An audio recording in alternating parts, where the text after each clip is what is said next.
नमस्कार, स्वदेश एजेंडा देख रहे हैं आप और मैं हूं आपके साथ राखी। एजेंडा में आज बात भारत रूस की दोस्ती की और उन समझौतों की जिसके चलते आने वाला समय दोनों देशों की साझेदारी को और मजबूत करेगा और पड़ोसी देशों को मुंह तोड़ जवाब भी देगा। रूसी राष्ट्रपति व्लादिमीर पुतिन का भारत दौरा न सिर्फ दोस्ती बल्कि व्यापारिक दृष्टि से भी बेहद खास है। जिस तेल सप्लाई को लेकर तनाव बढ़ाने की कोशिशें की जा रही थी उस पर पुतिन ने खुद दो टूक जवाब दे दिया। पुतिन ने कहा, बिना रोक टोक के भारत को तेल सप्लाई किया जाएगा। पुतिन के संदेश ने अमेरिका को जोरदार झटका दिया है। उधर मोदी ने इस दोस्ती को ध्रुव तारे की तरह अटल बताकर आने वाले समय में इस दोस्ती को ताकतवर दिखाया है। ऐसे में रूस भारत में हुए 7 समझौते जिसमें कामगारों की आवाजाही, यूरिया प्रोडक्शन, मेडिकल एजुकेशन शामिल है, भारत के लिए कितने फायदेमंद होंगे, इसी पर हम विस्तार से करेंगे चर्चा। उससे पहले देखिए ये रिपोर्ट।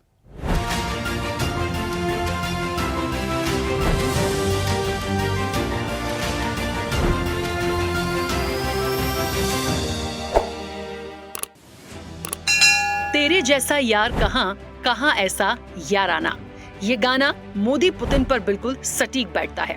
दरअसल भारत रूस की दोस्ती आज से नहीं, आजादी के पहले से है। रूस ने हमेशा भारत का साथ दिया है और भारत भी हमेशा से अपनी दोस्ती पर खरा उतरा है। ऐसे में पुतिन के भारत दौरे ने पूरी दुनिया में हलचल पैदा कर दी। सबकी नजरें भारत पर टिक गईं और पुतिन के भारत पहुंचते ही पीएम मोदी ने उनका जोरदार वेलकम किया। आज दोनों दिग्गजों के बीच हैदराबाद हाउस में द्विपक्षीय वार्ता संपन्न हुई, जिसमें दोनों देशों ने प्रवासन, स्वास्थ्य सेवा, खाद्य सुरक्षा, शिप बिल्डिंग, केमिकल्स और उर्वरकों सहित 7 महत्वपूर्ण क्षेत्रों में समझौतों पर सहमति व्यक्त की। ये समझौते दोनों देशों के बीच सहयोग को और मजबूत करेंगे और विभिन्न क्षेत्रों में साझेदारी को बढ़ावा देंगे। पीएम मोदी और राष्ट्रपति पुतिन के बीच बातचीत में जिन समझौतों पर सहमति बनी उनमें सहयोग और प्रवासन पर समझौता, अस्थायी श्रम गतिविधियों पर समझौता, स्वास्थ्य सेवा और मेडिकल शिक्षा पर समझौता, खाद्य सुरक्षा और मानकों पर समझौता, ध्रुवीय जहाजों पर समझौता, समुद्री सहयोग पर समझौते और उर्वरकों पर समझौता शामिल है। पीएम मोदी ने कहा कि दोनों देशों के संबंध हर कसौटी पर खरे उतरे हैं। दोनों देशों ने 2030 तक आर्थिक सहयोग की रणनीति बनाई है। वहीं रूसी राष्ट्रपति ने कहा कि रूस भारत को बिना रोक टोक के तेल की सप्लाई जारी रखेगा। भारत दौरे पर आए रूसी राष्ट्रपति व्लादिमीर पुतिन का आज सुबह राष्ट्रपति भवन में 21 तोपों की सलामी से स्वागत हुआ। इसके बाद उन्हें गार्ड ऑफ ऑनर दिया गया। फिर पुतिन ने राजघाट जाकर राष्ट्रपिता महात्मा गांधी को श्रद्धांजलि दी। भारत रूस मित्रता एक ध्रुव तारे की तरह बनी रही है। परस्पर सम्मान और गहरे विश्वास पर टिके ये संबंध समय की हर कसौटी पर हमेशा खरे उतरे हैं। आज हमने इस नींव को और मजबूत करने के लिए सहयोग के सभी पहलुओं पर चर्चा की।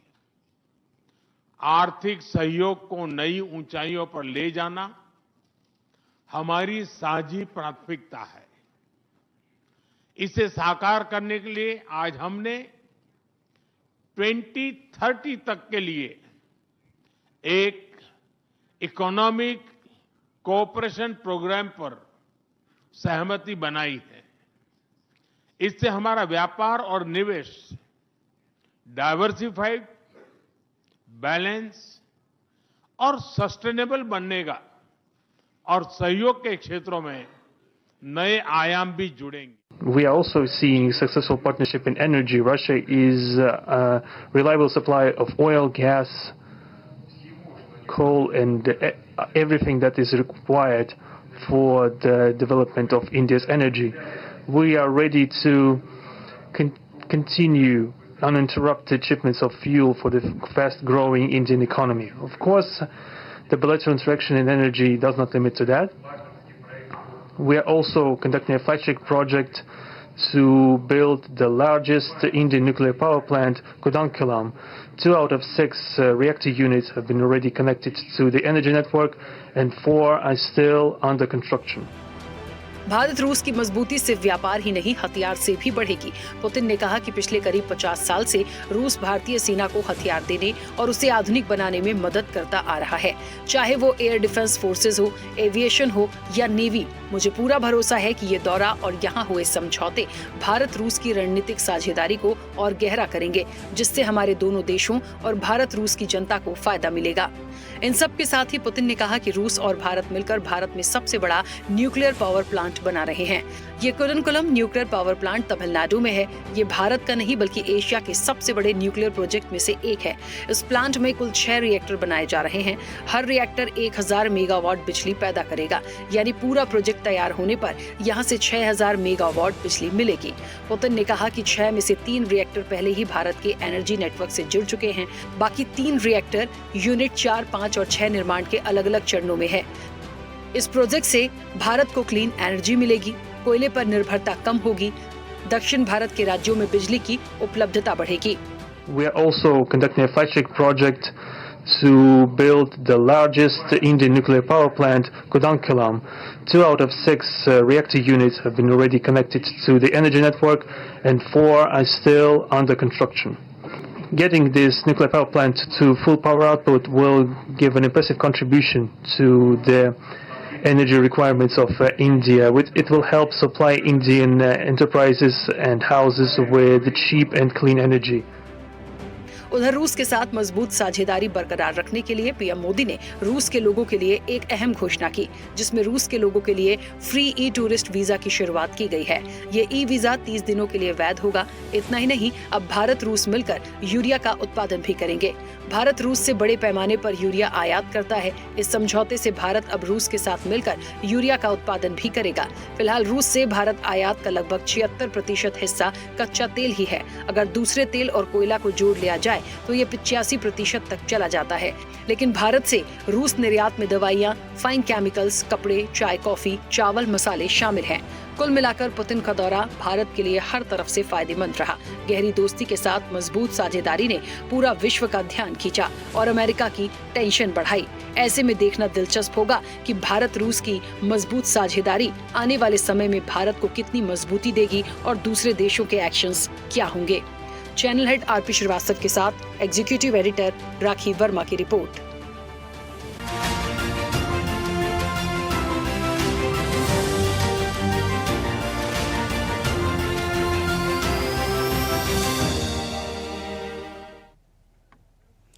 चलिए, तो भारत और रूस की ये दोस्ती और इन सारी चीज़ों को हमें यहाँ इस तरीके से देखना पड़ेगा कि ये आज की बात नहीं है, बात काफ़ी पुरानी है। लेकिन इन सारी चीज़ों से हमें ये समझना पड़ेगा कि आज जो समझौते हुए हैं, ये मजबूती तो है ही दोस्ती की, लेकिन इन समझौतों से हम कितना और मजबूत होंगे। और सबसे बड़ी बात ये हो जाती है कि अमेरिका को ये कितना बड़ा झटका जैसा है। और इसलिए अमेरिका की बात हो रही है क्योंकि आपको याद होगा जब तेल सप्लाई को लेकर बात हो रही थी तो काफ़ी एक प्रेशर पॉलिटिक्स करने की कोशिश की जा रही थी। उस पर पुतिन ने 2 टूक शब्दों में आज कह ही दिया कि बिना रोक टोक के तेल की सप्लाई जिस तरीके से होती है वो होती रहेगी। तो ये एक बहुत बड़ा संदेश भी है, बहुत बड़ी मजबूती भी है। इसके साथ साथ जिन सेक्टर्स पर काम कर रहे हैं, जो समझौते हुए हैं, वो आने वाले समय में एक वाकई में मजबूत साझेदारी को दिखाता है। अब दूसरे देशों का क्या रिएक्शन होगा, वो कैसे देखते हैं, स्पेशली अमेरिका, हम विस्तार से चर्चा करेंगे। हमारे साथ मेहमान जुड़े हैं। सबसे पहले आपका परिचय करा दें। भारतीय जनता पार्टी का पक्ष रखेंगे गौरव मिश्रा। गौरव जी, बहुत स्वागत चर्चा में जुड़ने के लिए। कांग्रेस का पक्ष रखेंगी कुंडरू पुष्पलीला। कुंडरू पुष्पलीला मैम, आपका भी बहुत स्वागत है। रक्षा विशेषज्ञ हैं पीसी थपलियाल। पीसी थपलियाल जी, आपका भी बहुत स्वागत है।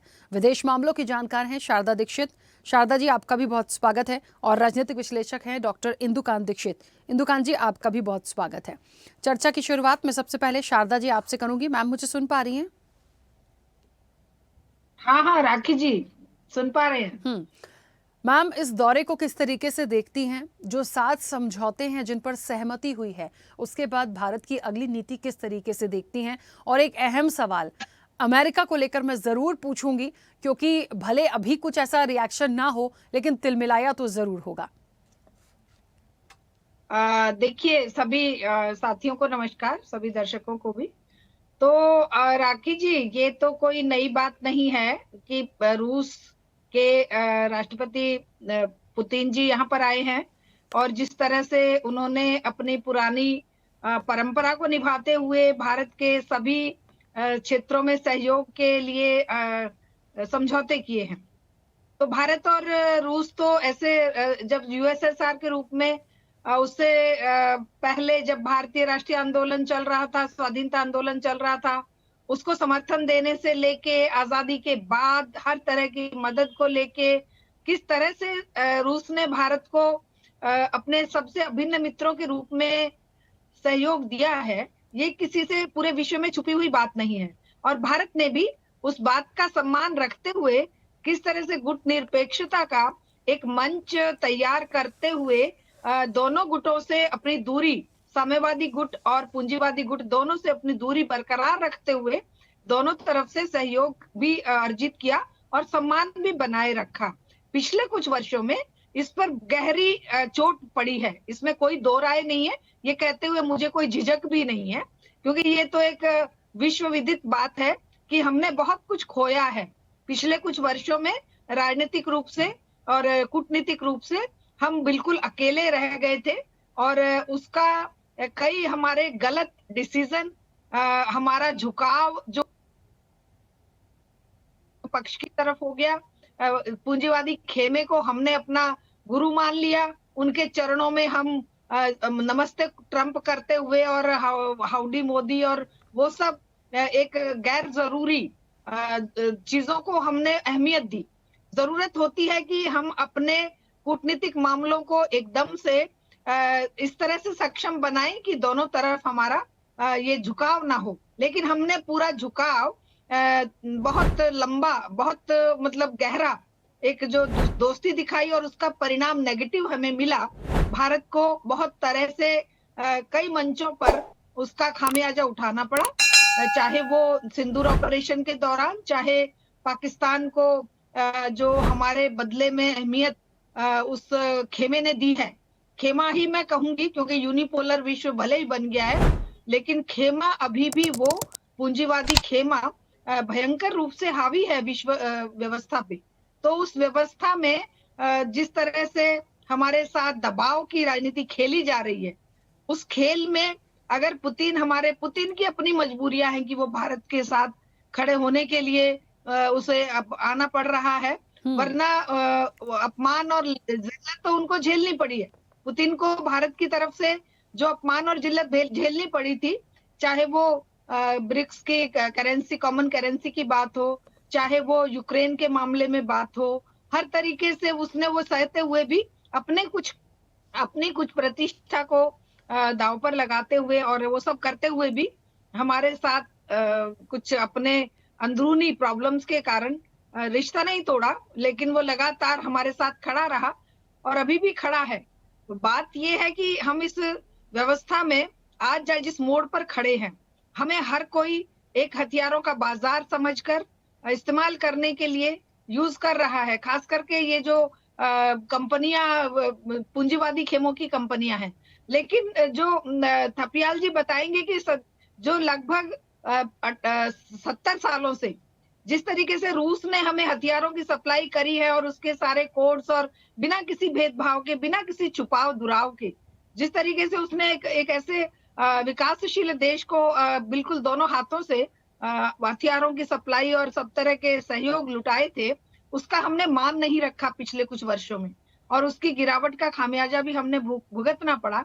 तो अब अगर ये चीज बनती है और ये इसका जो गुणगान अब अगर ये कहें कि भाई आज ही वो सब हुआ है, लेकिन हमें इस बात को भी ध्यान में रखना चाहिए कि इसका परिणाम कभी ट्रंप से हाथ मिला के गले मिलने वाला ना बन जाए। इसका भी हमें लगातार ध्यान रखना पड़ेगा, कहीं ये हमारे साथ उसी तरह का धोखा साबित ना हो जाए।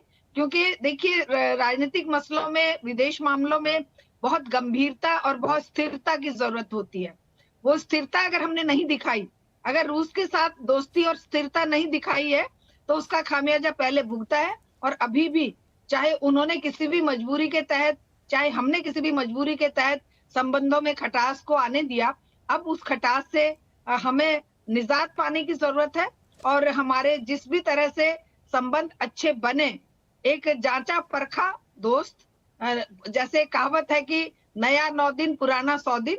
ये भारतीय सांस्कृतिक रूप से भी भारत और रशियन लोगों की दोस्ती है और भारत का जो एक सामरिक सलाहकार और साथी रहा है और किसी भी युद्ध में उन्होंने हमें अकेला नहीं छोड़ा।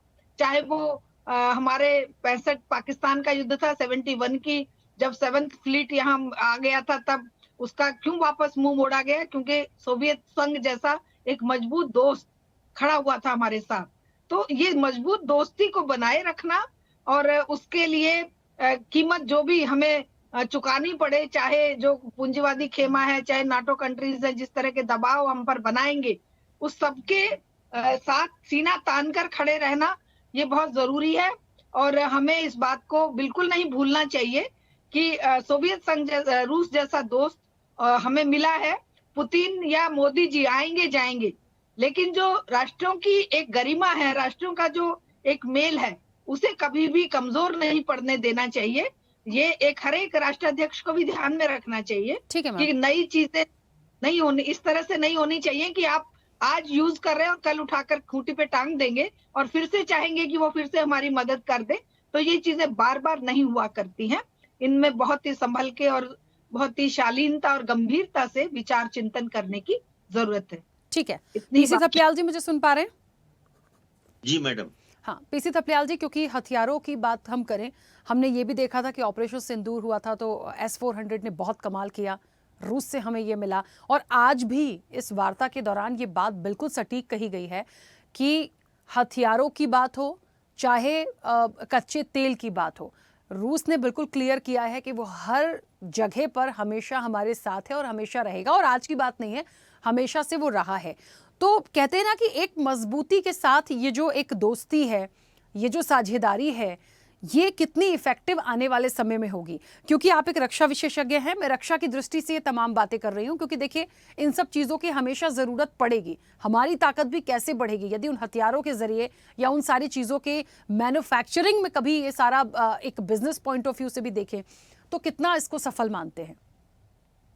देखो, जो इतिहास रहा है उसको बहुत अच्छी तरह से शारदा मैडम ने अभी एक्सप्लेन किया कि क्या स्थिति थी पहले भारत की और रशिया की, और किस तरह से उनके हथियार हमारे सेना के लिए उपयोगी रहते थे। और बीच में एक काल आया जो हम सीधा अमेरिका की तरफ हमारा बहुत झुकाव हुआ।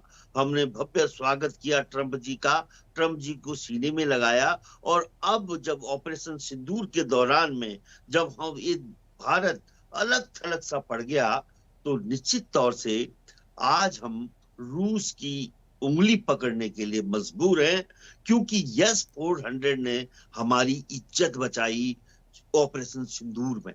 सबसे बेस्ट जो कुछ भी था, हम भले कितना बरमोस की बात करें और अपने स्वदेशी मेड हथियारों की बात करें, लेकिन पूरी तौर से भारत को जो रक्षा कवच के रूप में S-400 हमारे सामने आया, तो उसकी उपयोगिता को हमने समझा।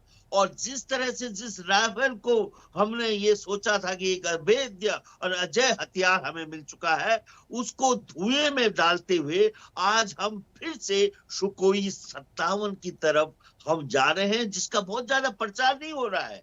हथियारों की बड़ी डील करने पुतिन यहाँ पे आया है और उस डील में भारत पूरी तौर से अपने उस सिंदूर के ऑपरेशन की भरपाई इनके हथियारों से इस समय करने जा रहा है, जहां वो S-400 के अलावा S-500 की भी बात करने लग गया है भारत। और सुकोई 57 जो लेटेस्ट 5वीं क्लास का उनका जो एविएशन वेपन है, ये सुकोई 57, उसकी भी हम कर रहे हैं। लेकिन इसकी राष्ट्रव्यापी चर्चा को अलग रखते हुए हम उर्वरकों पे, केमिकल्स पे ध्यान बांट रहे हैं कि हम इस तरह से यहाँ पे नहीं तो बहुत बड़ा फायदा हम रूस को देने जा रहे हैं, क्योंकि हम अलग थलग पड़ गए हैं और हमारी मजबूरी है। दूसरी ओर तेल मेरे देश की जनता के लिए इतना उपयोगी नहीं है जितना हमारे अडानी अंबानी जी के लिए उपयोगी है, जो उस कच्चे तेल को रिफाइन करके विश्व मार्केट में बेच रहा है और हम मजबूर हैं उसी रेट में खरीदने के लिए वैसे ही महंगा तेल जो कि विश्व मार्केट में इस समय बहुत सस्ता है। लेकिन ठीक है, जो मोदी जी कर रहे हैं उसको कोई नहीं रोक सकता। और अगर हम बहुत ज्यादा बोलते हैं तो हमें भाजपा के जो प्रवक्ता है उनकी फटकार लेनी पड़ती है। वे ऐसे ऐसे शब्दों का प्रयोग करते हैं, वो ये इन चीजों का वर्षन का उत्तर नहीं देंगे। वो ये उत्तर नहीं देंगे कि आज राफेल के जगह में हम कोई 57 की तरफ क्यों हम जा रहे हैं, ये जरा बता दें। ये बता दें कि यस 400 की जगह में आज यस 500 की बात हम क्यों करने जा रहे हैं, और इतनी बड़ी डील रूस के साथ करने जा रहे हैं जहां की आर्थिक स्थिति में हम IMF जो कर्ज ले रहे हैं विश्व बैंक से वो बहुत ज्यादा हो चुका है। हम कर्ज के बोझ तले दब चुके हैं और हालत ये है कि हम बिहार में भी IMF से लोन लेकर अपनी वोट का इजाफा करते हैं, महिलाओं को रिश्वत देते हुए। ये हमने देखा है, देश देख रहा है, इससे हम आंख नहीं बंद कर सकते। लेकिन इसके बावजूद भी हम चाहते हैं कि हमारा देश आगे बढ़े, पुतिन की ये यात्रा सफल हो, और जहां जहां हम कमजोर नजर आ रहे हैं वहां पे हमें मजबूती मिले, हथियारों के बूते मिले, और उन केमिकल और उन खाद के मुताबिक बने कि जो उर्वरक आज दिन तक हम उस पर सेल्फ डिपेंडेंट नहीं हो पाए हैं, उस उर्वरक बनाने में भी हमारी मदद रशिया करे। हम ये चाहते हैं। हम निश्चित रूप से जो अमेरिका आज जिस तरह से टैरिफ बढ़ा रहा है और बहुत सा उद्योग, भारत के उद्योगों की कमर टूट गई है, उसको तो केवल भगवान ही मालिक है। उन उद्योगों का, उनकी आंसू भी हमारे मीडिया में नहीं दिखाई दे रहे हैं। बहुत बड़ा वर्ग आज आहत है अमेरिका के उस टैरिफ के कारण। लेकिन हमारी जो परंपरा है, जो हमारी आदत है, बहुत हर चीज को पंप एंड शो में बदलना, वो हम देख रहे हैं, देश देख रहा है और देश खुश हो रहा है कि मेरा प्रधानमंत्री, मेरा यशस्वी प्रधानमंत्री पुतिन को गले लगा रहा है, पुतिन को सलामी दे रहा है, पुतिन को हर खाना साथ खा रहा है, और पुतिन के साथ यशस्वी प्रधानमंत्री हंस रहा है। ये सब हमें अच्छा लग रहा है और इस अच्छे के साथ हम विकसित भारत की कल्पना के साथ इस डिबेट में आए हैं। और हम जानेंगे, निश्चित रूप से प्रवक्ता, भाजपा के प्रवक्ताओं से जानेंगे कि आखिर आर्मी का जो इतनी बड़ी डील हो रही है, इसके पीछे राज क्या है। ठीक है, बिल्कुल बिल्कुल, मैं इस चर्चा को आगे बढ़ाऊंगी। इंदुकांत जी मुझे सुन पा रहे हैं? जी सुन पा रहा हूँ। हाँ, इंदुकांत जी, आप कैसे इस दौरे को देखते हैं? जो समझौते हुए हैं, स्पेशली उन पर जाएंगे, क्योंकि जो समझौते हुए हैं उसी से हम अपने आने वाले समय में, चाहे व्यापारिक बातें हों, चाहे दोस्ती की बातें हों, लॉन्ग टर्म चलने की बात हो, उसी से सारी चीजों से एक राह और दिखेगी। तो कैसे देखते हैं इन समझौतों को और इन रिश्तों को, इस दौरे को? राखी जी नमस्कार। हमारे जितने को पैनलिस्ट उनको भी मेरा नमस्कार। मेरी आवाज आ रही है? हाँ, आपकी आवाज पहुंच रही है जी। मैं मानता हूं कि देखिए, जिस अंतर्राष्ट्रीय परिस्थितियों में और देश की परिस्थितियों में और जिस तरह का टैरिफ वार अमेरिका के साथ चल रहा है, उसके बीच ये जो दौरा राष्ट्रपति पुतिन का, जैसा थपलियाल साहब अभी कह रहे थे, हुआ है, ये निश्चित तौर पर भारत के लॉन्ग टर्म इंटरेस्ट में है। और भारत को दुनिया में एक, जो पहले से भी प्राइम मिनिस्टर नरेंद्र मोदी के नेतृत्व में काफी प्रतिष्ठा प्राप्त हुई अंतर्राष्ट्रीय स्तर पे, उसमें और भी वृद्धि करने वाला है। देखिए, एक दो मुद्दे जो थपलियाल साहब ने उठाया, मैं उस पर भी थोड़ी बात अपनी रखना चाहता हूं। जैसे उन्होंने सू 57 डील की बात कही, जिसकी बात माना जाता है कि फाइनल स्टेज में है। दुनिया में कुछ चंद 3 या 4 फाइटर जेट्स ही ऐसे हैं राखी जी, जो 5th जनरेशन फाइटर जेट्स हैं, और राफेल को माना जाता है वो 4th जनरेशन फाइटर जेट है। ऐसे में भारत को एक 5th जनरेशन फाइटर जेट की जरूरत थी और बहुत दिनों से जरूरत थी। बड़ी बात क्या है कि मिराज 2000 और सू 32 ये प्लेन्स के बाद Su-30 प्लेन्स के बाद भारत के वायुसेना के लिए कोई भी बड़ी डील्स नहीं हुई है। ऐसे में मेरी आवाज आ रही है? हाँ हाँ, आपकी आवाज पहुंच जी। गई। जी। ऐसे में इस Su-57 का डील अगर होता है, देखिए भारत के पास जो इंडियन एयरफोर्स ने जो पूरा सेटअप बनाया है पूरे देश में, उसके कम मिनिमम 42 स्क्वाड्रंस की जरूरत है। और उस 42 स्क्वाड्रन में MiG-21 के रिटायरमेंट के बाद जो ऑफिशियल रिटायरमेंट अब हो गया है, हम लोगों के पास लगभग केवल 32 स्क्वाड्रन हैं। तो 10 स्क्वाड्रन की कमी पूरी करनी है और स्ट्रेंथन करना है। ऐसे में जो भी डील्स फेयर ढंग से, ट्रांसपेरेंट ढंग से जितना जल्दी हो सके भारत को अपने डिफेंस नीड्स के लिए बहुत जल्दी करना है। और रफाल डील भी इसीलिए किया गया, जो आपने देखा था यूपीए 1 और 2 में तमाम बातचीत के बाद भी वो फाइनलाइज नहीं हो पाया था। उसको प्राइम मिनिस्टर नरेंद्र मोदी के आने के बाद उसको फाइनल किया गया। और अब Su-57 के साथ जो तपियाल साहब कह रहे थे, जहां तक हमारी जानकारी है, चूंकि Su-57 5th जनरेशन फाइटर है और साथ में यूएसएसआर के साथ और अभी के रूस के साथ एक बड़ी बात है कि वो टेक्नोलॉजी ट्रांसफर भी करते हैं। तो ऐसे में उनके टेक्नोलॉजी ट्रांसफर से भारत को एक फायदा ये है कि न सिर्फ Su-57 मिल जाएगा जितना जल्दी संभव है, साथ साथ में हम उसका प्रोडक्शन कर पाएंगे। और इसका एक बड़ा एग्जाम्पल रखिए, देखिए आज से 10-12 साल पहले डिफेंस प्रोडक्शन करके और उसकी एक्सपोर्ट में भारत का कोई नाम दुनिया में नहीं था। बहुत नाम के लिए, नाम मात्र के लिए कुछ कुछ एक्सपोर्ट्स होते थे। लेकिन जो ब्रह्मोस का समझौता भारत और रूस के बीच हुआ और रूस की टेक्नोलॉजी और भारत के लोगों के साइंटिस्ट का दिमाग मिलकर के जो वो काम हुआ, वो इतना अचूक शस्त्र बना है कि आज दुनिया में उसके इंपोर्ट के लिए डिमांड है। बहुत सारे देश में इसका होड़ है। आपको मालूम है फिलीपींस ने इसको इंपोर्ट किया भारत से, और भी डिमांड है जितनी साउथ ईस्ट एशियन कंट्रीज है। तो अगर इस ढंग के टेक्नोलॉजी ट्रांसफर से प्रोडक्शन भारत में हो पाएगा, जो बाकी जो पाश्चात्य देश है, खासतौर से अमेरिका, टेक्नोलॉजी ट्रांसफर के मामले में बहुत रिजर्वेशन हैं।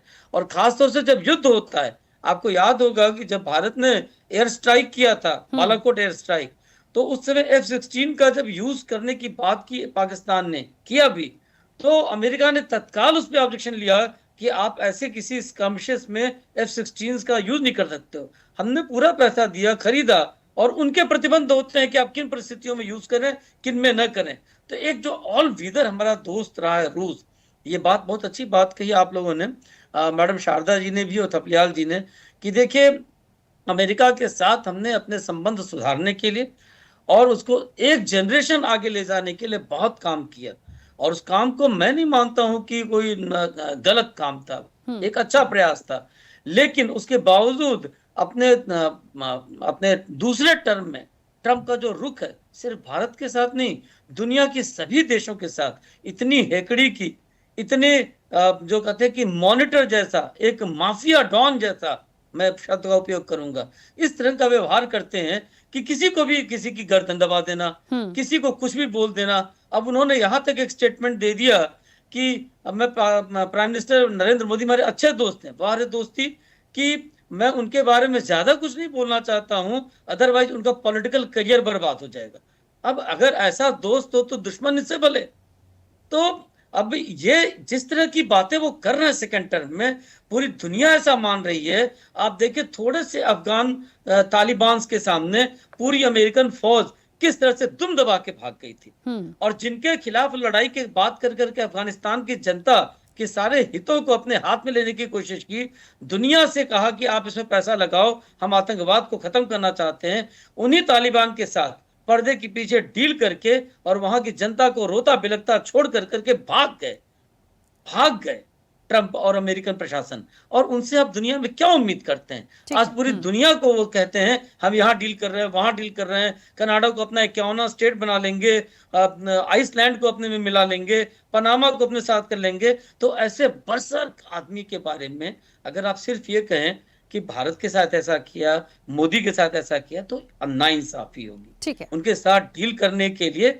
आपको बहुत तरह की चीजें करनी पड़ेंगी। कोई राष्ट्राध्यक्ष भी अमेरिका जैसे दुनिया के सबसे ताकतवर देश का अगर इस तरह का व्यवहार करने लगे तो उसके लिए आप नरेंद्र मोदी को दोषी ठहराएं, मैं इसको उचित नहीं मानता हूं।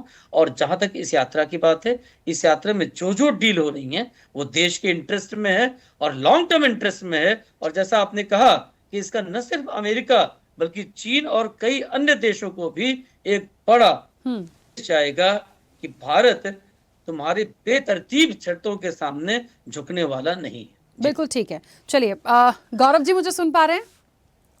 जी राखी जी, आपकी आवाज गौरव जी देखिए, सब लोगों का अपना ओपिनियन हो सकता है। हाँ मैम, आऊंगी। मैंने आज सारे एक्सपर्ट से इस चर्चा की शुरुआत इसलिए करी क्योंकि सब लोगों के व्यूज पहले आ जाएं। वो कोई विदेश मामलों की जानकारी रखता है, कोई रक्षा से रखता है और विश्लेषक भी हैं। पॉलिटिकल में आती और उससे पहले कुछ और हो जाता, तो मैंने सोचा कि क्यों ना पहले एक्सपर्ट व्यू आ जाएं। देश की बात हो रही है और फिर मैं जल्दी से पूरा समय आपको भी दूंगी, आप टेंशन ना लीजिए। गौरव जी, क्योंकि एक बात तो सही हो गई, जो एक प्रेशर आ रहा था कि रूस क्या करेगा, तेल हमको देगा नहीं देगा, हम कैसे जाएंगे, अमेरिका की जो चीज़ें हो रही हैं उसके बाद हम क्या करेंगे, तो कम से कम ये एक टेंशन तो दूर हो गई। भाई हमें तेल भी मिलता रहेगा, हमारे व्यापार भी अच्छे चलते रहेंगे, रूस के साथ जो दोस्ताना है हमारा वो सलामत रहेगा। एक चीज़ तो समझ में आ गई, लेकिन और ये भी समझ में आई कि हम मजबूत हैं और हम मजबूती से काम करते रहेंगे। लेकिन इन सारी चीज़ों के साथ, जो चाहे हमारा व्यापार हो या हमारा हथियार हो, हर क्षेत्र में दमदार होने के लिए हमें अपनी एक नीति, जिस पर सभी लोग कह रहे थे, उसको हमेशा, नीति रणनीति कुछ भी कह लीजिए, उस पर हमेशा अलर्ट होकर काम करने की ज़रूरत है। हम ये नहीं कह रहे कि हम विश्वास नहीं कर सकते, बिल्कुल कर सकते हैं, करना भी चाहिए। लेकिन जो चीज़ें हमें अमेरिका से मिली हैं कुछ टाइम के बाद, उसके बाद जो भी हो, उन सब के लिए हमें अपनी एक नीति, एक रणनीति बनाकर हमेशा तैयार रहना है, ताकि हम हमेशा इसी दमदारी के साथ सीना तान के खड़े रहें। राखी जी, सभी एक्सपर्ट्स ने बहुत महत्वपूर्ण विषय रखा है यहाँ पर। आपने भी अपने उद्बोधन में बहुत सारी महत्वपूर्ण बातें कही हैं। भारत देखिए, नेशन फर्स्ट, इंडिया फर्स्ट की नीति पर अब चल रहा है और सभी देशों के साथ इंडिविजुअल डील कर रहा है। अब ये डिप्लोमेटिक स्विंग स्टेट से बदलकर सुपर डायनेमिक स्टेट में तब्दील हो चुका है। इसलिए अमेरिका भी मजबूर होगा अपने टैरिफ को नीचे करने पर, 50 से 15% पर आने पर मजबूर होगा, और वो समय आ रहा है, वो समय बहुत जल्दी आ जाएगा। और रशिया वही रशिया है जिसके साथ हमारे ऐतिहासिक रिश्ते हैं, संबंध हैं। कभी रशिया के साथ हम 75% अपने रक्षा सौदों का आयात किया करते थे, आज वो घटकर 30% पर आ गया है। ये वही रशिया है जिसने क्रायोजेनिक इंजन देने से इनकार कर दिया था भारत को, लेकिन आज वही रशिया है जो ये कह रहा है कि भारत की ताकत को अब दुनिया का कोई देश इग्नोर नहीं कर सकता। ये 77 साल पहले वाला भारत नहीं है, ये मोदी के युग का भारत है। रही बात रक्षा के सौदों की, तो निश्चित रूप से यह विन विन सिचुएशन की बात है। दोनों देशों की ताकत इसमें बढ़ेगी। जहां एक तरफ ट्रांसफर ऑफ टेक्नोलॉजी की बात अभी सभी लोगों ने की यहाँ पर, वहीं इतना ही नहीं, ट्रांसफर ऑफ टेक्नोलॉजी के साथ मेक इन इंडिया के प्रोजेक्ट को भी, उस अभियान को भी बल मिलेगा। और ये एक्सपोर्ट ओरिएंटेड समझौता है। हम भारत से दूसरे देशों में एक्सपोर्ट भी कर सकते हैं। पिछले 12 वर्षों में आप देखिए, रक्षा सौदों में सिर्फ 2024 में हम 30,000 करोड़ का डिफेंस एक्सपोर्ट कर पाए हैं, जहां हम सिर्फ बाहर से मंगाने पर निर्भर हुआ करते थे। रशिया के साथ अभी भी ट्रेड डेफिसिट हमारी बहुत ज्यादा है। अगर 65 बिलियन हम इंपोर्ट करते हैं तो वहीं 5 बिलियन का ही सिर्फ एक्सपोर्ट कर पाते हैं, तो उसको भी कम करने की जरूरत है। उस दिशा में भी जो बिजनेस फोरम है वो आपस में डिस्कशन कर रहे हैं, और सभी क्षेत्रों में, चाहे वो स्वास्थ्य का क्षेत्र हो, मेडिकल हेल्थ एजुकेशन का क्षेत्र हो, फर्टिलाइजर का क्षेत्र हो, सभी क्षेत्रों में हमारे व्यापारी, हमारे बिजनेसमैन, इंडस्ट्रियलिस्ट आपस में एक दूसरे के साथ कोऑपरेट करेंगे। वहीं दुनिया में आप देखिए, आज मल्टीपोलर विश्व हो चुका है, और चीन, भारत, दो ऐसे देश हैं जो पूरे विश्व की लगभग 40% आबादी होल्ड करते हैं। तो ऐसी स्थिति में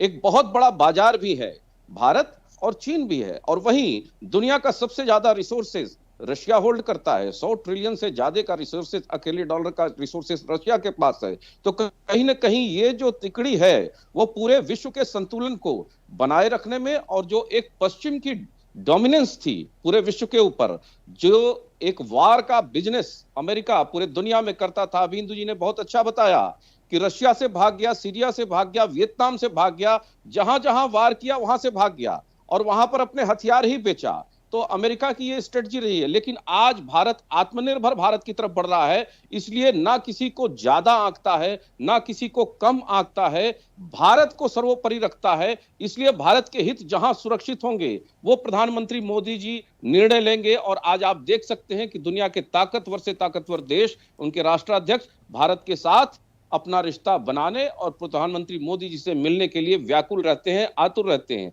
अंतर्राष्ट्रीय मंचों की जहां तक बात है, चाहे वो एससीओ हो, चाहे वो ब्रिक्स हो, सभी मंचों पर भारत का दबदबा, भारत की पूंछ बढ़ी है, आप ये देख सकते हैं। और सुखोई 5th जनरेशन की जहां तक बात है, हम रफाल का सौदा जब किए तो उसकी कॉस्ट लगभग 2500 करोड़ आई एक रफाल की।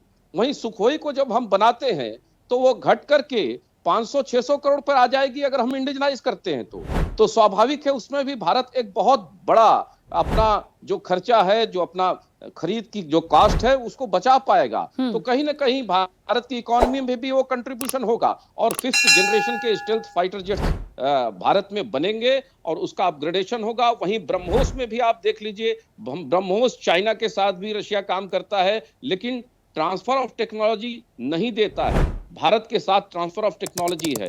SU 400 या SU 500 की जो बात है उसमें भी TOT है और उसमें भी एक्सपोर्ट ओरिएंटेड मैन्युफैक्चरिंग की बात रशिया के साथ चल रही है। तो एक तरफ जहां हम एक समय पूरी तरह से पंगु हुआ करते थे, चाहे वो रशिया की हम बात कर लें या दुनिया के अन्य देशों की बात कर लें, लेकिन आज भारत अपने शर्तों पर समझौते कर रहा है और भारत की अर्थव्यवस्था, भारत की आत्मनिर्भरता जिसमें बढ़ सके उस दिशा में आगे बढ़ रहा है। तो मुझे लगता है कि पुतिन का ये दौरा ऐतिहासिक है, न सिर्फ भारत के लिए बल्कि रूस के लिए भी। और स्वाभाविक है, रूस के साथ भारत के सांस्कृतिक रिश्ते भी हैं और बहुत गहरे रिश्ते हैं अगर तुलना करें किसी अन्य देश की तुलना में। तो मुझे लगता है कि यहां से एक नई शुरुआत होगी और पश्चिमी देशों को इसका संदेश भी स्पष्ट जा रहा है। और एनर्जी सेक्टर में सबसे महत्वपूर्ण विषय यह है कि हम तेल तक सिर्फ सीमित रख रहे हैं इस दौरे को, जबकि तेल से कई गुना आगे बढ़ करके आने वाले समय में देखिए थर्मल पावर स्टेशंस जो हैं वो सब अब्सोल्यूट हो रहे हैं और हम एटॉमिक एनर्जी की तरफ बढ़ रहे हैं। जैसा कोडाईकुलम का आपने इस बार जिक्र भी हुआ समझौते में, न्यूक्लियर रिएक्टर बना रहा है, 6 न्यूक्लियर पावर प्लांट, 6 रिएक्टर वहां पे बन रहे हैं, हजार मेगावाट के। वहीं छोटे छोटे प्रोटोटाइप छोटे छोटे कस्बों में या जिलों में भी इस तरह के न्यूक्लियर रिएक्टर बनाए जाएंगे जिससे कि ऊर्जा क्षेत्र में हमारी एक व्यापक आत्मनिर्भरता बढ़ेगी और जो प्राकृतिक संसाधनों का जो दोहन हो रहा है वो कम होगा, खत्म होगा। और वहीं जो सोलर पावर पर भी जो एक निर्भरता इधर बढ़ी जरूर, लेकिन सोलर पावर से हमारी सारी आवश्यकताएं पूर्ति नहीं हो सकती, उस दिशा में भी हम आत्मनिर्भर होते चले जाएंगे। तो ये कहीं ना कहीं बहुत बड़े पैमाने पर भारत को ऊर्जा क्षेत्र में, रक्षा क्षेत्र में, प्रोडक्शन के क्षेत्र में, इंडस्ट्रीज के क्षेत्र में हमको आगे ले जाने वाला ये विजिट दिखाई दे रहा है। और मुझे लगता है कि इसमें क्रिटिसिज्म की गुंजाइश न के बराबर है, यद्यपि विपक्ष क्रिटिसिज्म करता है, उसका स्वागत है। ठीक है, कुनरू पुष्पलीला मैम, मेरी आवाज पहुंच रही है? आवाज सुन रहे हैं?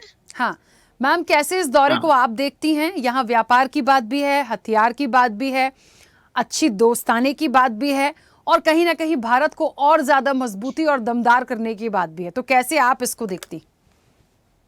अरे बाप रे बाप, मुझे तो ये सब कुछ भी नहीं लग रहा है। ये भैया ने अभी बात किया था, मैं उनका सुन रहा हूँ कि किधर से भी देखे तो फायदा किसको हो रहा है तो समझ में ही नहीं आ रहा है। दोनों दुश्मनों के बीच में जो पब्लिक को प्रॉब्लम को सॉल्व करने में छोड़ दे के ये वो अमेरिका पे और रशिया का दोनों का लड़ाई में अभी मोदी जी इनको बुलाना, रिश्ते निभाना। रिश्ते निभाने से क्या होता है? युद्ध के लिए निभाना है या अच्छे काम के लिए निभाना है? आदेश आगे कैसे बढ़ता है? जैसा ग्रोथ रेट बोलते हैं ना, तो ग्रोथ रेट को देखते हुए उस जमाने में अपन का ग्रोथ रेट बढ़ाने के लिए देश में जो भी है प्रॉब्लम्स है उसको सॉल्व करने में देखना चाहिए। मगर ये लोग मतलबी रिलेशन निभाने के लिए उनकी वेपन्स होने दो, कल की दिन युद्ध की वातावरण अमेरिका को कंट्रोल करने में होने दो, या मोदी जी वीक हो गया या हमारा देश वीक हो गया। तो मुझे तो समझ में ही नहीं आ रहा है।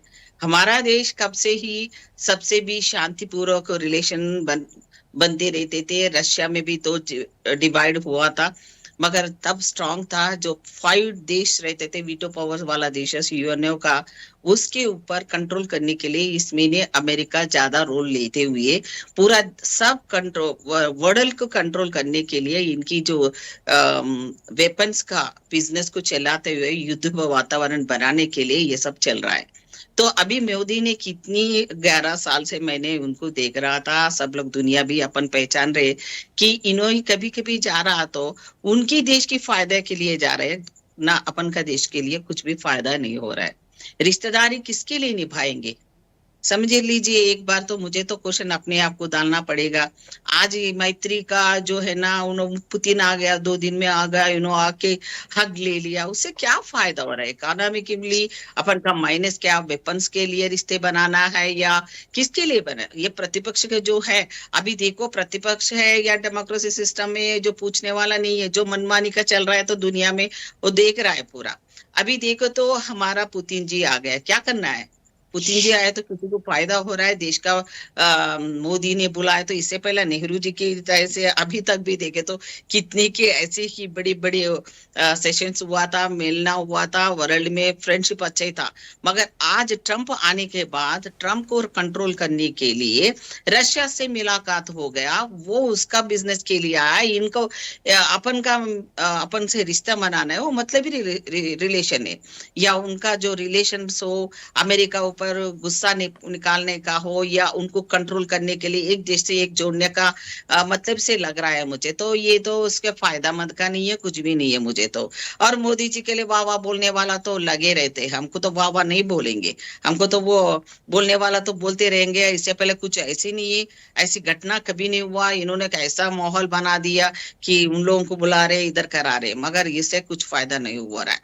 मेरे को लग रहा है कि पुतिन आने का कुछ देश का फायदा होने का नहीं है, और ट्रंप को और जलाने का है, युद्ध वातावरण लाने का है, वार के लिए एक दुश्मन को दूसरे दुश्मन को लड़ाने के बीच में अपन को, पब्लिक को, इंडिया का लोगों को जो ऐसा है कि कुछ करने वाला है, कुछ हो गया, कुछ भी नहीं हो रहा है। मेरे ख्याल से, मेरा विजन से, मैं पॉलिटिकली नहीं बोल रहा हूँ, एक आम इंडियन सिटीजन के नाते मेरा व्यू है, सीधा साधा है। अब मैडम ने कितना अच्छा है, उन्होंने शारदा मैडम ने इतना अच्छा रिलेशंस बोले थे, उन्होंने कितना अच्छा सबके समझाने के जैसा करा था, और भाई ने, हमारा प्रकाश भाई ने भी अच्छा कहा था। और ये सब सुनने के बाद मुझे लग रहा है ये 2 दिन का मेला में कुछ होने का नहीं है, बिगाड़ने का है। तो मुझे लग रहा है कि हमारा राहुल जी तो वहां पर प्रतिपक्ष, इससे पहले डेमोक्रेसी सिस्टम नहीं है। तो एक और लाइवली एग्जांपल आपको बोलूंगी मैं, तो ये हमारा जो राहुल जी को भी मिलाने का उनको दिल में भी नहीं आया कि इससे पहले हमारा सिस्टम था, कोई भी आता है देश से विदेश से आता है, सबको मिलाने का करता था। आज उनको भी ना एंट्री नहीं है, उनसे मिलने का नहीं है। क्या पूरा मोदी जी करे? क्या मोदी का नाम आना भजन करने का हो गया? ये डेमोक्रेसी सिस्टम में नहीं है, ये सब पुतिन से अपन को होने का नहीं है। कुछ वेपन का होने दो, क्या रिलेशंस का निभाने का नहीं है, देश के लिए कुछ फायदा मंद का नहीं है, और टाइम वेस्ट, अपन का टाइम बर्बाद। अगर उनको फायदा के लिए उन्हें आया होगा, मगर अपन के लिए कुछ फायदा मंद का नहीं है। और मोदी का भजन पर लोग जो भी बोलते हैं ना, मेरे ख्याल से मैं तो भजन नहीं करूंगी। ये देश के लिए कुछ भी नहीं है, आगे जनरेशन के लिए कुछ देने वाला नहीं है। अपन का जनरेशन को ये वेपन्स, ये राफेल का ये डील्स करने से क्या हो रहा है? अपन को कुछ नहीं हो रहा है। आज इतना भी स्ट्रिक्ट होने के बाद भी कश्मीर से लेके अभी तक अपन के ऊपर हमला हो रहा है। आज देश में जो अनकंट्रोल व्यवस्था हो गया, अनकंट्रोल व्यवस्था में कौन उग्रवाद क्या कर रहा है, टेररिस्ट ना कंट्रोल है। आज जो है ना पूरा अनकंट्रोल व्यवस्था में चल रहा है देश। आज सुकून से कोई भी टेंशन फ्री कोई भी एक सिटीजन नहीं रह रहे कि प्रधानमंत्री ऐसे रहने से इनकी जो मतलब है, इनकी जो इंटेंशन दूसरा है, पब्लिक के सेफ्टी नहीं, देश का सेफ्टी नहीं है, देश को जो बॉर्डरिंग व्यवस्था में जो भी है रशिया का रिलेशन, पुतिन का रिलेशन के वो बातें में आज कोई भी इंटरेस्ट ही नहीं है। गोदी मीडिया दिखा रहा होगा, बाकी का पब्लिक का मीडिया में जो भी है, पब्लिक का मीडिया में जो है आजकल जो रहना चाहिए वो कहीं भी उनके पास से फायदा मंद नहीं रखी थी। आज जो है ना टेक्नोलॉजी बढ़ने से क्या हो रहा है, जो बच्चे खेलते हैं ना रिमोट से गेम्स खेलते देखिए, उसके लिए जो खेले जैसा हो रहा है, मगर उसके में क्या फायदा होता है। जो है ना टेक्नोलॉजी से और अपन देश में वेपन्स तैयार करने के, मिसाइल्स तैयार करने से, वार्स रहने का रोबोटिक व्यवस्था में लाने से क्या हो रहा है।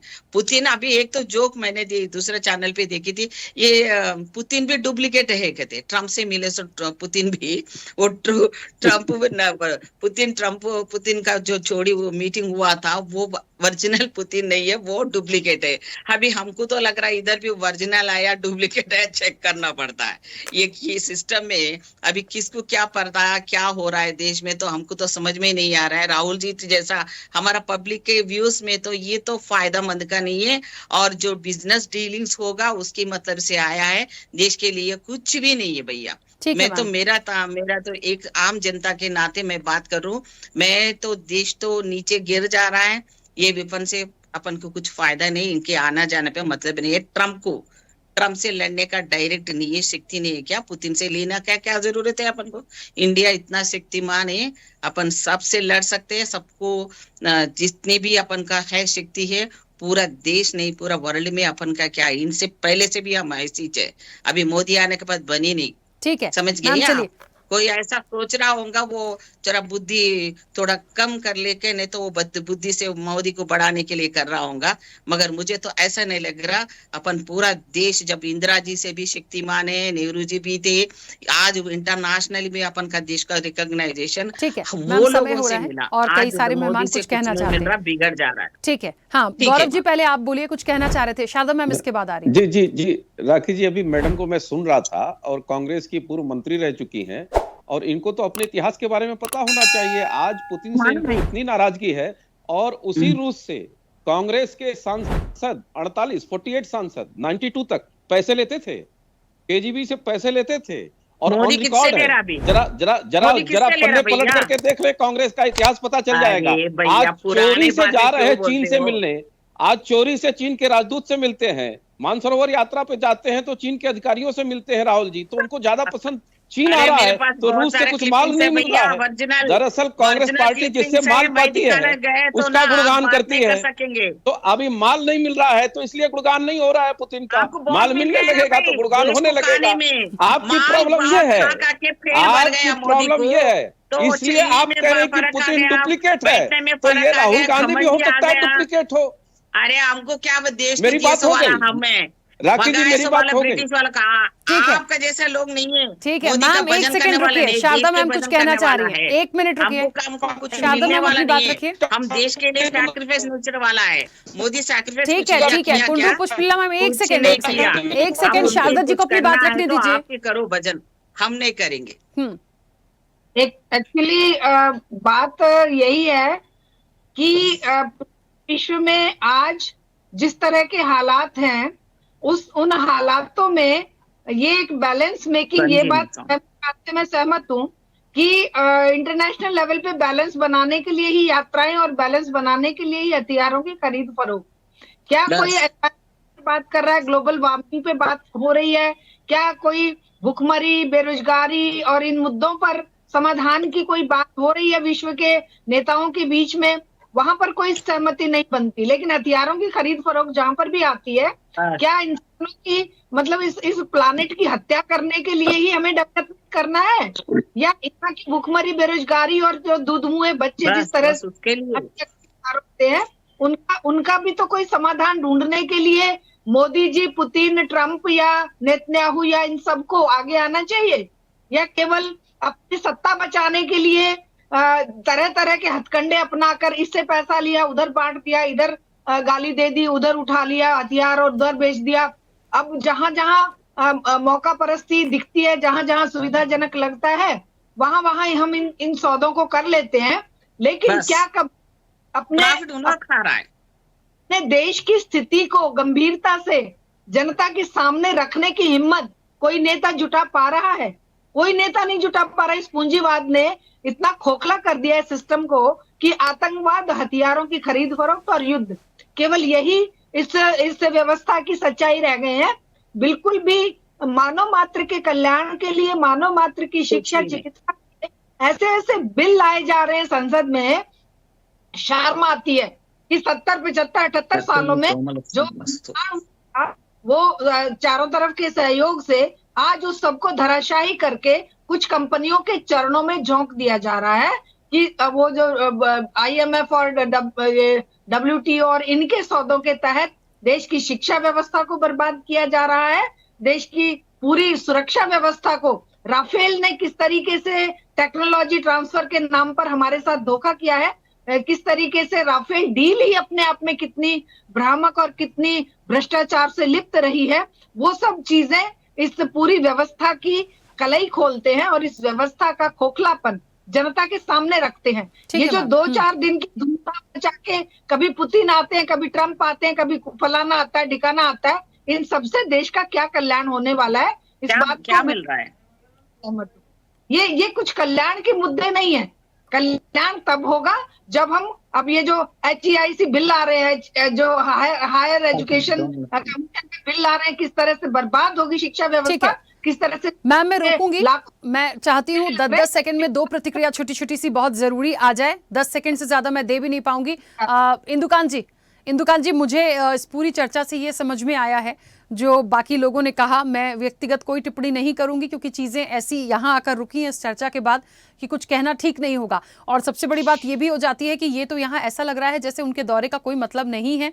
हाँ, अमेरिका को थोड़ा सा परेशान करने के लिए ये चीजें हो सकती हैं बिल्कुल, और इससे ज्यादा ये उसका कोई भी प्रॉफिट नहीं देखते। इवन शारदा जी को भी ऐसे ही लगा।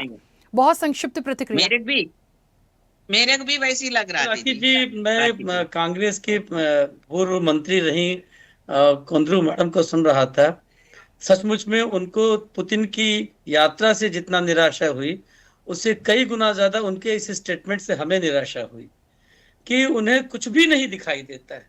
एक जमाना था राखी जी, जब मैं स्टूडेंट था तो कटोरा लेकर घूमती थी भारत की सरकार कि कोई रूस का या अमेरिका का राष्ट्रपति या शासनाध्यक्ष हमारे यहाँ आ जाए, और आने की घोषणा से लेकर 6 महीने पहले से 6 महीने बाद तक उसके गीत गाए जाते थे। और आज जब आपके यहाँ एक राष्ट्राध्यक्ष आ रहा है और भारत की सबसे बड़ी इंपोर्ट दुनिया में एनर्जी इंपोर्ट है, उसका एश्योरेंस होता है। पूरे यूक्रेन वार में दुनिया में क्राइसिस रही तेल की, भारत ने एक अच्छा ऐसा डील किया कि उस दौर में भी उसकी प्राइसेस को कंट्रोल रखा और भारत की जो नेशनल कंपनियां थी उसकी इनकम बढ़ाई उसके माध्यम से, जिससे हमारे यहाँ GDP इतने क्राइसिस में भी 8.2 आया है। तो इतनी चीजों में भी अगर सब निराशा दिख रही है तो हमें उनके स्टेटमेंट से बहुत निराशा है। लेकिन पुतिन के इस यात्रा को मैं बहुत सकारात्मक देखता हूं, और दुनिया में डिप्लोमेसी के मानचित्र पे आप देखिएगा आने वाले समय में इसका लंबे समय तक प्रभाव दिखाई देगा। आप देखिए यूक्रेन वार जैसे ही खत्म होगा और उसके बाद भारत और अमेरिका की ट्रेड डील होगी, आप दुनिया में देखिए भारत का शेयर मार्केट एक एग्जांपल ले लीजिए। इंदुकान जी मार्केट 85-86 हजार पे सेंसेक्स है। ठीक है इंदुकान जी, रोकूंगी मैं। पीसी थपलियाल जी बहुत जल्दी से अपनी बात रखिए। थपलियाल जी क्या बात कर रहे भैया। आज भी भारत की लाइफलाइन अमेरिका में टिकती है। हमारा बहुत बड़ा ह्यूमन रिसोर्स आज अमेरिका पे डिपेंड है। हम अमेरिका के बिना बिल्कुल पंगु हैं। आज अगर तेजस के इंजन भी हमें अमेरिका से लेने पड़ते हैं तो हम ये ना भूलें कि अमेरिका हमारे लिए कुछ नहीं है। लेकिन सेम टाइम जब पहले की सरकारों ने कभी भी एटॉमिक पावर पे डीलें की हैं, न्यूक्लियर पावर पे, तो देश में बड़ा विरोध हुआ। लेकिन इस समय इसको एक वरदान के रूप में लिया जा रहा है, क्योंकि ये डील विकसित देश जो हैं अपने इस कचरे को विकासशील देशों में फेंक रहे हैं और हम उस चादर को ओढ़ने जा रहे हैं और ऊपर से अपनी पीठ थपथपा रहे हैं। ये चिंता का विषय है। बहुत ही गंभीर स्थिति होनी चाहिए। पूरे विकसित देश अपने को बचा रहे हैं इस न्यूक्लियर से, इसको बाहर कर रहे हैं, लेकिन इंडिया इसको ले रहा है। एक दुख की बात है। चलिए खैर, हमें मुझे सोचना लगता है चाहिए। क्योंकि हम बोलते हैं ना, भारत के सलीम हित की सिद्धू बात कर बोलते हैं रहे हमारा हैं, तो हैदराबाद भारत के से। हित के लिए जो हमारी नीतियां हैं उस पर जो हमारे दिग्गज बैठे हैं वो इन चीजों को समझेंगे, बहुत नजदीक से देखेंगे। मोदी जी देखिए लेके क्या आए। फ्रूटफुल रिजल्ट मिलते हैं आने वाले समय में। मैम, मैं आप कह सकती हैं, और मैं तो भारत हित की बात कर रही हूँ, मैं कैसे कह दूंगी कि ये सकारात्मक नहीं है। हम तो कांग्रेस वेलकम जिसका कर खाती सकते है हैं उसका पुतिन जी गाती का, है। हम नहीं वेलकम भाई, कर रहे हैं बीजेपी पुतिन जी वालों का, को तो हम उनका आंखें बंद है, काने भी बंद है, पूरा सब कुछ नहीं चल रहा, खाली मोदी का आवाज ही सुन रहा, भजन भजन, बस वो भजन में है, मैं उसमें खो जाओ, देश को बर्बाद करते जाओ। कौन ना कर रहा है मैम सकारात्मक हो देश को किसमें। बर्बाद? इससे पहले देश में कोई प्रधानमंत्री आए नहीं, कोई गया नहीं, आपका मोदी पकड़ के ऐसे हवा से उड़ा के लेके आए, दूसरा प्लानेट से लेके आए, हम उसको तारीफ करेंगे। क्या बात कोई करते बात हो नहीं। भैया, हंसी की छोटी बच्ची है भैया, राहुल सुनिए गांधी भी आपको किसी ये। दूसरे अरे प्लेनेट से रे ही रे रे, आया है मैम। नालायक मैम राहुल गांधी नालायक भी हो किसी गया और हमारा। प्लेनेट से आया क्या है। पॉलिटिक्स के पॉलिटिशियंस बन गए भैया, अच्छे को अच्छे बोलो, बुरा को बुरा बोलो, क्या फायदा हो रहा? आपका खानदान को हो रहा ना, मेरा बच्चों को हो रहा, आपका मैम देश का जनता को हो रहा ना, मेरा को कांग्रेस नहीं हो पार्टी रहा। वाले एक्सपर्ट थे दोनों को मैम। क्या जोड़ी से आप क्या मिल टीवी रहा पर भी भाई? खा ही रही हैं, क्या मिल रहा? टीवी देश पर को भी क्या आप खा ही रही हैं, मैम, चैनल मुझे पर भी लगता है खा ही रही हैं। खाने मैम, में इस आप पूरे एक्सपर्ट पैनल हैं। में क्या खा और रहे पूरे हो कांग्रेस देश पार्टी ने और पूरे very विश्व की जो expert। नजरें भारत पे थी, यदि किसी ने बहुत हल्के में लिया है हम व्लादिमीर लोग पुतिन को, तो वो मोदी आप जी ही ना हैं। खाते हैं ना खिलाते हैं, हमारा न मनमोहन सिंह खाते हैं कभी ना ने खिलाते ऐसे नहीं हैं। करा था। चलिए ठीक है, टीवी पे भी खा रही चर्चा को हैं। रोकूंगी मैं, समय आप तो बहुत हो टीवी गया। आप पे भी सभी का खा रही बहुत हैं। शुक्रिया इस चर्चा में कांग्रेस पार्टी जुड़ने को के लिए। खाना ज्यादा देखिए, हमारे देश में यदि कोई आता है, हम उसका स्वागत करते हैं। अतिथि देवो भव की ये जो नीति है भारत की, इसका स्वागत किया जाना चाहिए। विपक्ष है, उन्हें ऐसा लग रहा होगा मोदी का गुणगान कर रहे हैं, ऐसा लग रहा है मोदी सारी नीतियां ला रहे हैं और सारा बिजनेस बढ़ा रहे हैं।